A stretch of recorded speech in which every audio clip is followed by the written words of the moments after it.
Research reveals worsening air quality in Mangaluru and Mysuru. New research by Greenpeace India has revealed that air quality in Mangaluru and Mysuru has come down drastically and that air pollution is on rise. Green peas India के द्वारा एक research किया गया है जिसमें Bengaluru and Mysuru का जो air quality है वो ड्रास्टिकली डाउन हुआ है और एयर पोल्यूशन राइज होने की वजह से ऐसा हुआ है. The Greenpeace report spare to air to also flag serious health concern as the average particulate matter PM2.5 and PM10 level soar in 10 major cities of southern India, significantly exceeding the air quality guidelines set by the WHO. WHO के द्वारा जो भी air quality guidelines release की गई थी, average air quality index जो भी WHO के द्वारा शो किया गया था उसको एक्सीडिंग करते हुए इंडिया के अंदर कुछ स्पेशल साउथर्न सिटीज़ के अंदर PM2.5 का लेवल एंड PM10 का level 10 major cities of south India में इनका काफ़ी लेवल इंक्रीज हुआ है. In MC Mehta versus Union of India, the Supreme Court treated the right to live in pollution-free environment as a part of fundamental right to life under Article 21 of the Constitution. Constitution के article 21 के अंदर every citizen को ये right है कि वो pollution free environment में रहे. ये फंडामेंटल राइट के तौर पर सुप्रीम कोर्ट ऑफ इंडिया ने इसको ट्रीट किया था इन MC Mehta versus union of India case के अंदर. की पॉइंट्स ऑफ द रिपोर्ट. अभी जो रिपोर्ट आया है सब की पॉइंट्स क्या क्या है. The report analyse the air quality standard of Hyderabad, Chennai, Kochi, Mangaluru, Amaravati, Vijayawada, Visakhapatnam, Bengaluru, Mysuru and Pondicherry. ये कुछ सिटीज़ हैं. इन सिटीज़ के अंदर air quality standard Greenpeace India के द्वारा मेजर किया गया है. Study found that when compare to WHO guidelines, अगर WHO की गाइडलाइन के साथ कंपेयर किया जाता है तो एनुअल एवरेज PM2.5 का जो लेवल है इंडिया के अंदर वो 6 to 7 टाइम्स हायर है. किसके कंपेयर में? WHO गाइडलाइन से कंपेयर कर. मैंगलुरु के अंदर other cities like Hyderabad, Vijayawada, Kochi, Amravati and Chennai. In cities के अंदर WHO गाइडलाइंस के कंपेयर में PM2.5 का लेवल 6 to 7 टाइम्स हायर है. Additionally, comparing PM10 level with WHO guidelines reveals that Bengaluru, Puducherry and Mysuru have annual average that exceed the guidelines by 4 times. Southern India के कुछ cities जिसमें Bengaluru, Puducherry and Mysuru, इनके अंदर PM10 का जो level है वो WHO guidelines say about 4 times ज़्यादा है. What is air pollution? The presence of solid liquid gases, noise and radioactive radiation in atmosphere, which concentration is harmful to humans, living organisms, property और environment process is called air pollution. यहाँ air pollution का definition है. Atmosphere के अंदर solid liquid gases, noise and radio active radiation जब इनका जो concentration है जब इस लेवल तक हाई हो जाता है कि इसकी वजह से humans, living organism, property, environment process को अगर हार्मफुल इफेक्ट अगर शो होते हैं तो इसको हम एयर पोल्यूशन कह सकते हैं.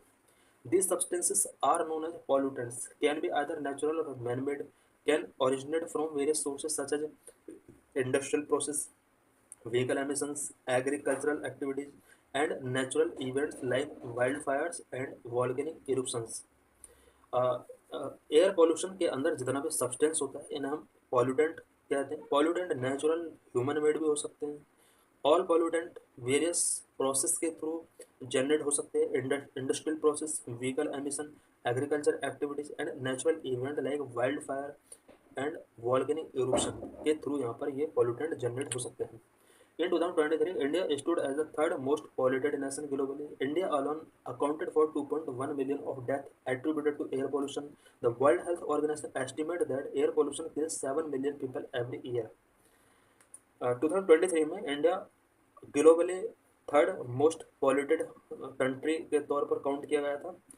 ईयरली एयर पोल्यूशन की वजह से इंडिया के अंदर 21 लाख के आसपास पीपल का डेथ होता है. ओवरऑल अगर वर्ल्ड में देखा जाए तो वर्ल्ड में about 70 lakh, it mean 7 million people का डेथ एयर पोल्यूशन की वजह से होता है. Various air pollutants. अब एयर पॉल्यूटेंट कौन कौन से हो सकते हैं? Number 1, sulphur dioxide SO2. It comes from the combustion of fossil fuels, oil, coal and natural gas. reacts with water to form acid rain, it causes respiratory problem. Sulphur dioxide fossil fuels के consumption की वजह से generate होता है। अब fossil fuel जैसे oil, coal and natural gas and water के साथ रिएक्ट करके सल्फर डाइऑक्साइड एसिड रेन बनाता है, जिसकी वजह से रेस्पिरेटरी प्रॉब्लम पीपल को हो सकती है। Number 2, nitrogen dioxide emission from road transport industry and energy production sectors contribute to ozone and PM formation, it causes chronic lungs disease. Nitrogen dioxide transport industry and energy production sectors की वजह से emission होता है। इसकी वजह से ozone and PM formation होते हैं और क्रॉनिक लंग डिसीज हो सकते हैं।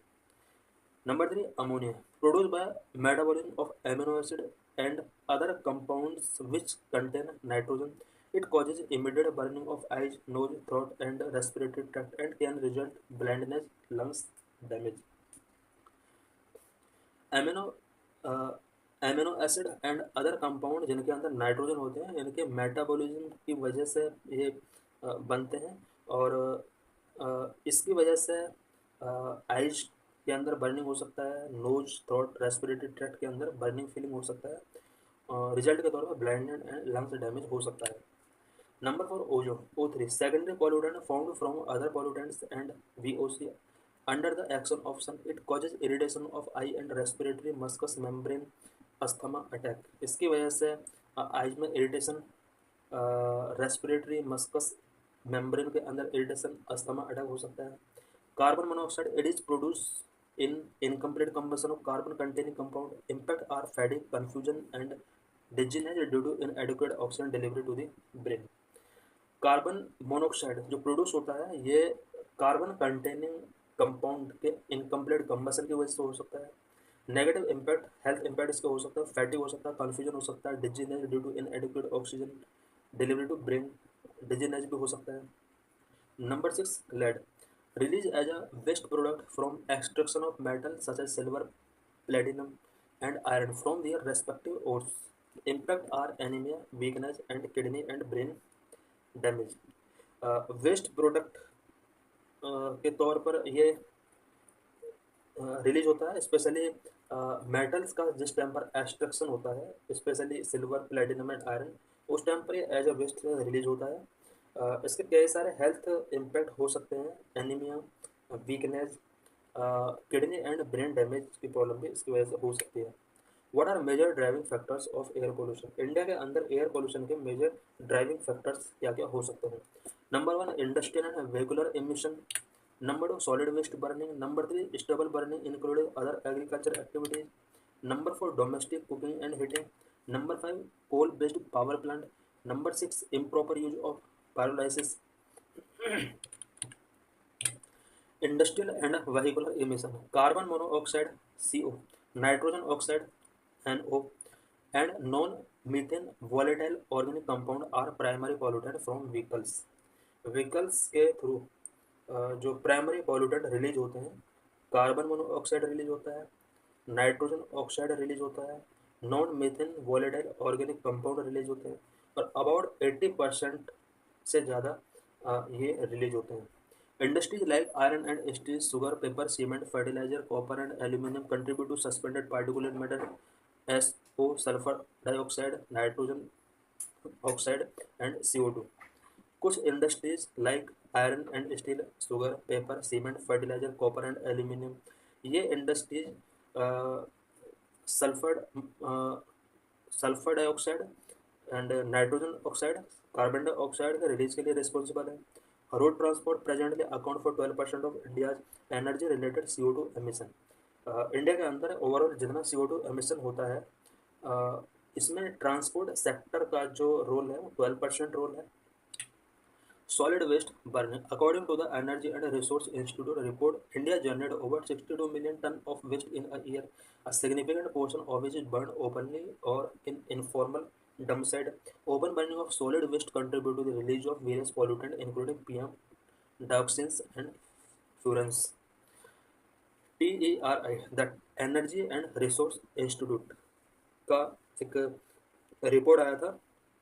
इस रिपोर्ट के अंदर ये शो किया गया था कि इंडिया के अंदर yearly 62 million tonne waste generate किया जाता है और इसमें से मैक्सिमम वेस्ट जो है उसको ओपनली बर्न किया जाता है।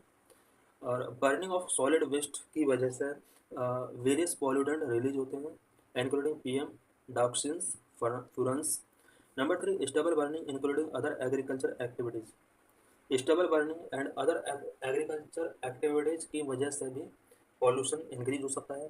Burning of straw stubble after harvesting grains like paddy and wheat particularly in Punjab, Haryana and UP contribute significantly to air pollution, especially in NCR region during winter. Winter के time पर Delhi NCR के आसपास air pollution significantly तरीके से rise होता है because इसके आसपास पंजाब, हरियाणा एंड यूपी जो बॉर्डर स्टेट हैं, इन बॉर्डर स्टेट के अंदर स्ट्रो बर्निंग बहुत ज़्यादा होता है बिकॉज पैडी एंड वीट का ग्रेन हार्वेस्टिंग के बाद इसको बर्निंग कर दिया जाता है। Supreme Court in 2023 proposed excluding stubble burning farmers from MSP as part of effort to discourage this practice in Punjab and neighboring state near Delhi. Punjab and Delhi का जो नेबरिंग स्टेट है यहाँ पर अगर कोई भी फार्मर स्टबल बर्निंग करता है उसको एमएसपी से एक्सक्लूड किया जाए, ऐसा सुप्रीम कोर्ट ने 2023 में एक ऑर्डर दिया था। With crop residue burning other agriculture activities like tilling, fertiliser and pesticides application and improper livestock farming contribute to air pollution. These activities release ammonia, methane and particulate matter into the air. Residue burning के साथ साथ other activities भी हैं जो agriculture से related है जिनका air pollution को इंक्रीज करने में रोल होता है, like tilling, fertiliser and pesticides application, improper live stock farming. And ये जो एक्टिविटी हैं बिकॉज इन एक्टिविटीज़ की वजह से अमोनिया रिलीज होता है, मीथेन रिलीज होता है एंड पार्टिकुलर मैटर एयर में रिलीज होते हैं। Number 4, domestic cooking and heating. About 60 to 65% of India's rural households rely on solid fuel such as coal, biomass and kerosene for cooking and heating purpose. India के अंदर अभी भी about 62 to 65% rural house hold solid fuel पर believe करते हैं, rely करते हैं। Solid fuel such as coal, biomass, kerosene, इनका कुकिंग एंड हीटिंग पर्पज के लिए अभी भी इंडिया के रूरल हाउस होल्ड के अंदर यूज किया जाता है। The incomplete combustion of these fuel release harmful pollutants such as PM, carbon monoxide and volatile organic compound. Number 5, coal-based power plant. Coal-based thermal power stations with no pollution control technology are responsible for over half sulfur dioxide, 30% oxides of nitrogen, about 20% particulate matter among man-made emission in India. India के अंदर जितना भी man-made emission है उसमें coal based thermal power stations का बहुत बड़ा role है बिकॉज यहाँ पर कोई भी पॉल्यूशन कंट्रोल टेक्नोलॉजी का यूज नहीं किया जाता है। Overall man made sulphur dioxide जितना यूज रिलीज किया था उसका half coal based thermal power station के द्वारा किया था। 30% ऑक्साइड ऑफ नाइट्रोजन रिलीज करने में coal based thermal power station का रोल है। Number 6, improper use of pyrolysis. Pyrolysis is a technique to break down synthetic material, leaves fine carbon matter and residue like pyrogas and oil contributing to pollution. Pyrolysis ये एक technique है synthetic material को break down करने का। जिस time पर synthetic material का यहाँ पर ब्रेक डाउन होता है उस टाइम पर फाइन कार्बन मैटर्स रिलीज होते हैं गैस की फॉर्म में जो कि पॉल्यूशन को कंट्रीब्यूट करते हैं। The national green tribunal in 2014 prohibited used tire from being burned in open or used as fuel in brick kilns. 2014 में नेशनल ग्रीन ट्राइब्यूनल ने यूज्ड टायर को ओपनली बर्निंग करने से एंड ब्रिक गिल्स में as a fuel use करने से यहाँ पर प्रोहिबिटेड कर दिया गया था कि government initiatives for controlling air pollution को कंट्रोल करने के लिए गवर्नमेंट ने क्या क्या इनिशिएटिव टेकिंग किए। Number 1, national clean air programme. Number 2, system of air quality and weather forecasting and research portal.